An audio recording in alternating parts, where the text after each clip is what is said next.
PH math and science में आपका आज पढ़ेंगे भारत की नदियाँ। आइए पढ़ते हैं। भारत की नदियाँ दो टाइप की होती हैं। जो हिमालय से निकलती है, हिमालयन उसको कहते हैं, और प्रायद्वीपीय नदी जो दक्षिण भारत से निकलती है। ये भारत का मैप है। ये नीले कलर की जो लाइन है वो नदियाँ हैं, जो रेड कलर से लिखा हुआ है वो नदियों का नाम है, और ये इसके किलोमीटर्स लिखे हुए हैं। तो सबसे पहले ऊपर से चालू करते हैं।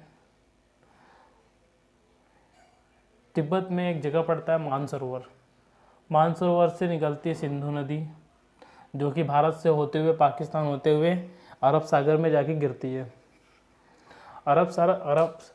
सिंधु नदी की 6 सहायक नदियां हैं: झेलम, चिनाब, रावी, व्यास और सतलज, जिसका ऊपर से 3 नदियों का पानी पाकिस्तान लेता है 80%, और 20% भारत लेता है। और इन 3 नदियों का पानी 80% भारत यूज करता है और 20% पाकिस्तान। इसी सतलज नदी पर एक बांध बना है, जो कि भारत का सबसे ऊंचा बांध है, भाखड़ा नगर बांध। क्या नाम है? भाखड़ा नगर बांध। फिर यहाँ से एक गंगोत्री है उत्तराखंड में, यहाँ से गंगा जी निकलती हैं। गंगा जी भारत से होते हुए बांग्लादेश से होते हुए बंगाल की खाड़ी में गिरती हैं। गंगा की किलोमीटर लंबी है 2525 किलोमीटर। इसकी सबसे बड़ी सहायक नदी कौन सी है? यमुना, 3110 किलोमीटर, जो कि गंगोत्री से थोड़ी से दूर से निकलती है और प्रयागराज में जाके मिलती है गंगा से। और गंगा जब बांग्लादेश में आती है तो उसका नाम पद्मा हो जाता है। और मिलने के बाद एक और नदी है, उसके बाद बताता हूँ मैं।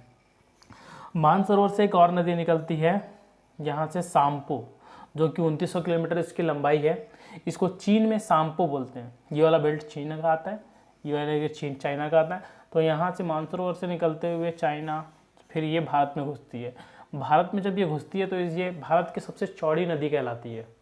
भारत की सबसे लंबी नदी गंगा नदी है, और भारत की सबसे चौड़ी नदी ब्रह्मपुत्र नदी है, जो कि 2900 किलोमीटर की है।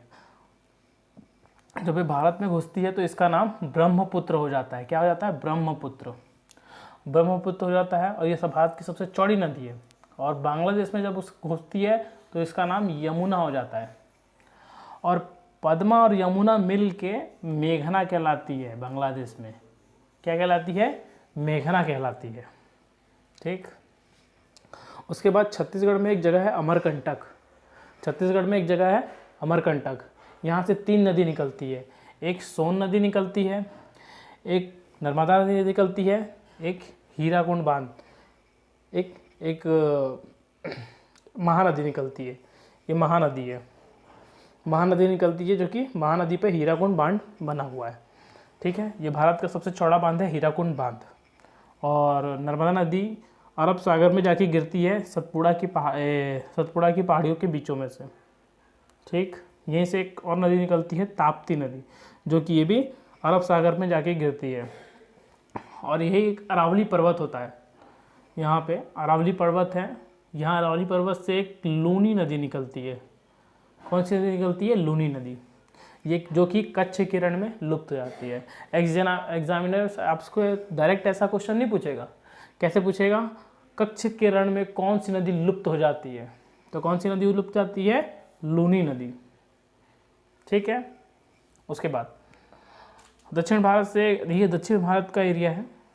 दक्षिण भारत से एक नदी निकलती है, गोदावरी नदी, जो कि दक्षिण भारत की सबसे लंबी नदी है। 1465 किलोमीटर इसकी लंबाई है।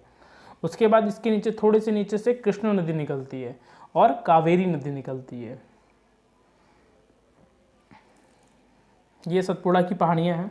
यहाँ से बीच से नर्मदा नदी निकलती है। अगर क्लास अच्छा लगा तो like and subscribe, please channel को सपोर्ट कीजिए।